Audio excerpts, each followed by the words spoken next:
As muito feias que me perdoem, mas beleza é fundamental.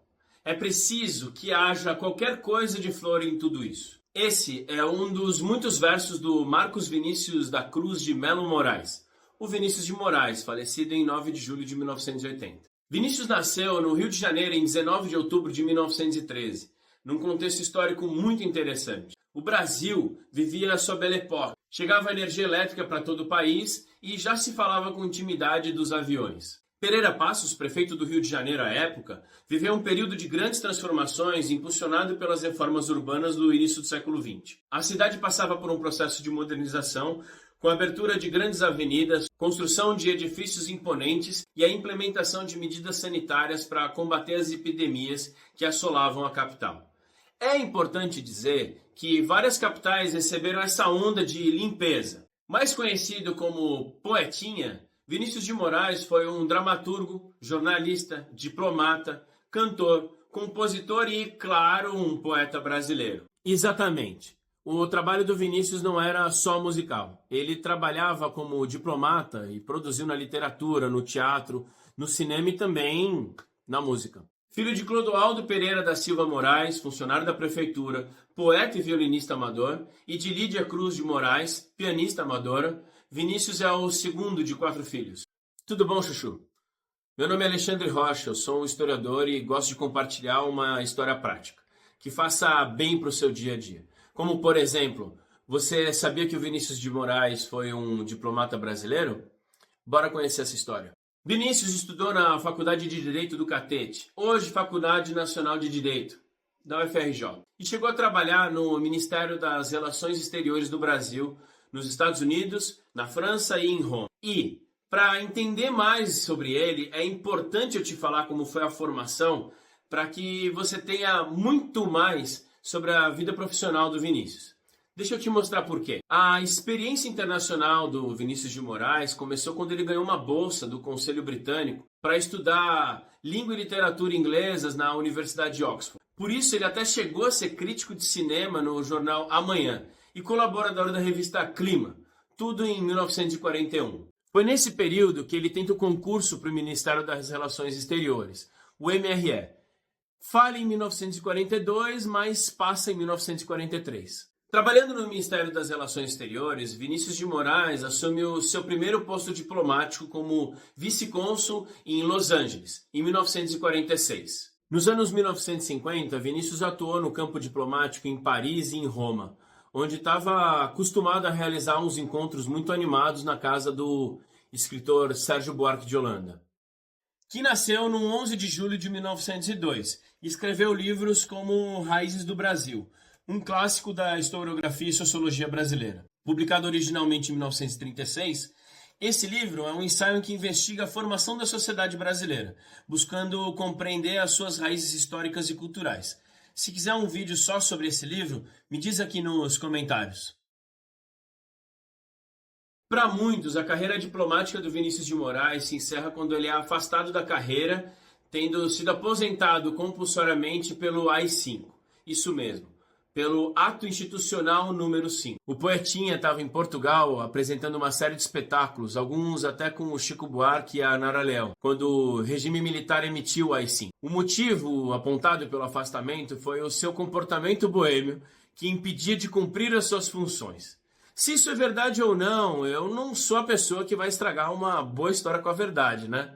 Pelo contrário, eu gosto mesmo de fofoca. Segundo entrevista publicada pela Veja em 12 de janeiro de 2000, o ex-presidente João Figueiredo explicou as reais causas da demissão do poeta do Itamaraty. Ele até diz que muita gente de Itamaraty foi caçada ou por corrupção ou por pederastia. É verdade, mas no caso dele, foi por vagabundagem mesmo. Eu era chefe da agência central de serviço e recebíamos constantemente informes de que ele, servindo no consulado brasileiro de Montevidéu, ganhando os $6.000 ao mês, não comparecia por lá havia 3 meses. Consultamos o Ministério das Relações Exteriores que nos confirmou a acusação. Checamos e verificamos que ele não saía dos botequins do Rio de Janeiro, tocando violão, se apresentando por aí com um copo de whisky de lado. Nem pestanejamos, mandamos brasa. O memorando de fato dizia: demita-se esse vagabundo. Contudo, os militares reconheceram o valor da sua obra e sequer mencionaram as suas posições políticas no documento. Que bom que você está aqui. Se você gostou, curte, mas se adorou, se inscreve aqui embaixo. Mas já parou para pensar que até mesmo depois de falecido ele faz um trabalho diplomático gigantesco? Ele ecoa em praticamente todos os eventos internacionais que eu participo, pois todo estrangeiro conhece a bossa nova. Todos. Enfim, Vinícius foi anistiado, depois de morto, pela Justiça em 1998. A Câmara dos Deputados aprovou em fevereiro de 2010 a promoção póstuma do poeta ao cargo de ministro de primeira classe do Ministério das Relações Exteriores, o equivalente a embaixador, que é o cargo mais alto da carreira diplomática. Nossa, e isso tudo é só sobre o Vinícius diplomata, hein? E se eu te disser que ele tem uma fase integralista? Dá para imaginar que o Vinícius de Moraes chegou a praticar em algumas instruções das milícias integralistas? É verdade que Vinícius de Moraes teve um breve envolvimento com a Ação Integralista Brasileira, a AIB, durante a sua juventude. Na década de 1930, quando ainda era estudante, o Vinícius se aproximou do movimento integralista, atraído por suas ideias nacionalistas e pela promessa de uma sociedade mais justa e ordenada. Aí faz sentido ele publicar, em maio de 1937, o seu Soneto a Catherine Mansfield, inédito já na revista Anauê, de número 15. Ele chegou a participar de algumas instruções das milícias integralistas, que eram organizações paramilitares ligadas à AIB. No entanto, seu envolvimento com o integralismo foi relativamente curto e superficial. Com o tempo, Vinícius se distanciou do movimento, desiludido de algumas práticas autoritárias e com um medo de uma recente radicalização dessas ideias. Era de se esperar. O envolvimento do Vinícius com o integralismo ocorreu em um contexto histórico específico, tá? Marcado pela ascensão de regimes autoritários na Europa e pela busca de alternativas políticas no Brasil. Sua participação no movimento foi um episódio passageiro em sua juventude, que não definiu a sua trajetória posterior como poeta, compositor e diplomata. Ao longo da sua vida, Vinícius de Moraes se tornou um defensor da democracia, da liberdade de expressão, valores que se refletem na sua obra literária e musical. Seu breve envolvimento com o integralismo é um aspecto na biografia que não diminui a sua importância e o seu legado para a cultura brasileira. Mas cabe aqui uma reflexão sobre essas idas e vindas da extrema-direita no Brasil. Até porque hoje nós vivemos um momento em que as pessoas estão flertando com pensamentos extremistas, né? Para os dois lados. E sobre o integralismo, é importante compreender que essa é uma época que o mundo ainda não havia vivenciado o Holocausto Judeu e toda a repercussão que isso teve no Ocidente. Na época do Vinícius, tinha muita gente que via, por exemplo, Hitler como um exemplo a ser seguido, viu? Já encontrou umas fotos de pessoas com aquele bigodinho? E olha que interessante, na década de 1940, as suas obras literárias foram marcadas por versos em linguagem mais simples, sensual e excitante, por vezes carregadas de temas sociais. Nessa época ele publicou os livros 5 Elegias, em 1943, que marcou uma nova fase. É quando ele entra para o Ministério das Relações Exteriores, lembra? Poemas, Sonetos e Baladas, de 1946, é uma obra interessantíssima, ilustrada com 22 desenhos do Carlos Leão. Sabe outra coisa que me ocorreu? É que o Plínio Salgado, o líder do movimento integralista, também era jornalista. No mínimo uma outra afinidade, né? A descobrir. Bom, depois dele viajar para o Nordeste em 1942, na campanha do escritor estadunidense Valdo Frank, Vinícius torna-se um antifascista convicto e passa a se influenciar por umas ideias comunistas. Uma era dos extremos, né? Agora vai aparecer aquele monte de gente que diz que foi muito ruim ele ter mudado de opinião, e quem acha que ele mudou de opinião, que bom que ele mudou, mas ele tem esse passado.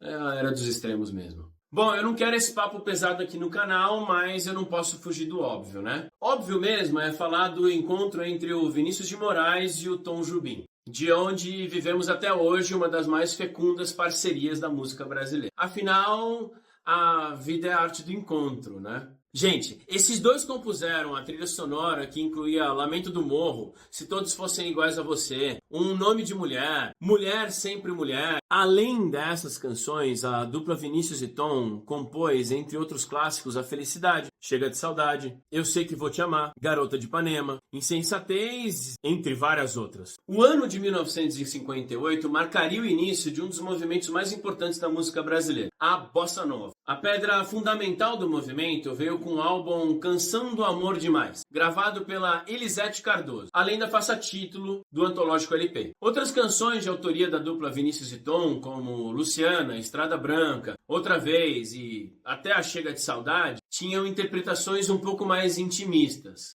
que marcaram a época, hein?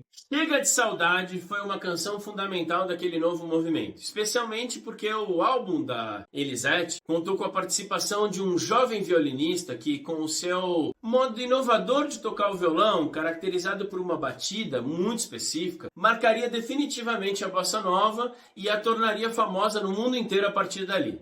O nome desse violinista é nada mais nada menos que João Gilberto. A importância do disco Canção do Amor Demais é tamanha que ele é tido como referência por muitos artistas até hoje. E aí Vinícius de Moraes foi gravado por vários artistas a partir da metade do final da década de 1950. Mas ele só colocou a voz dele numa gravação em 1973, no álbum contendo os sambas Água de Bebê e Lamento do Morro. Novamente parcerias com o Tom Jobim. O poeta também tem um novo parceiro naquele período, o cantor e compositor violinista Carlos Lira. Com ele, Vinícius iria compor clássicos como Você e Eu, Coisa Mais Linda, A Primeira Namorada, Nada Como Te Amar. Bom, meu papel aqui é tratar desse contexto histórico que o Vinícius de Moraes viveu, para que todo mundo possa conhecer esse gigante da música brasileira. Não é à toa, por exemplo, que ele foi convidado em 1973, junto com o Toquinho, pelo diretor da TV Globo, Daniel Filho, a compor a trilha sonora da telenovela O Bem Amado. A novela, escrita pelo Dias Gomes, e as músicas são um imenso sucesso, tornando-se marcos da dramaturgia brasileira. Eu acho que se você procurar lá no Globoplay, é capaz de ter essa versão com as músicas do Vinícius. Eu poderia dar exemplos do sucesso do Poetinha, mas deixo isso para quem entende de música para dar mais detalhes. Pois eu, nesse sentido, sou um mero espectador. Mas, caso você queira ir direto para uma playlist com as músicas do Vinícius de Moraes, dá uma olhada na descrição do vídeo que tem um link lá para você ir direto. Ah, e não esquece de dar o like no caminho, ele é muito importante para o meu trabalho. E para que você não fique broxoxô com o trecho do poema Receita de Mulher que eu citei no começo do vídeo, aquele que fala que me perdoem as mulheres muito feias, mas a beleza é fundamental, dá uma lida lá que você vai ver que não é sobre beleza. O próprio Vinícius comenta sobre isso. Esse verso é citado errado, porque eu não disse as feias, eu disse as muito feias, que me perdoem. E realmente eu acho isso, quer dizer, a beleza para mim é importante. Eu amei feias lindas, feias interessantes, isso várias, namorei muita mulher que eu considero esteticamente, não eram umas belezas, mas eram interessantes, eram mulheres que tinham alguma coisa, então... Aí eu não acho essas mulheres feias, eu falei as muito feias. Então, como a tristeza não tem fim, a felicidade sim, se você quiser um pouco mais do poema, dá uma olhada na descrição. Tchau!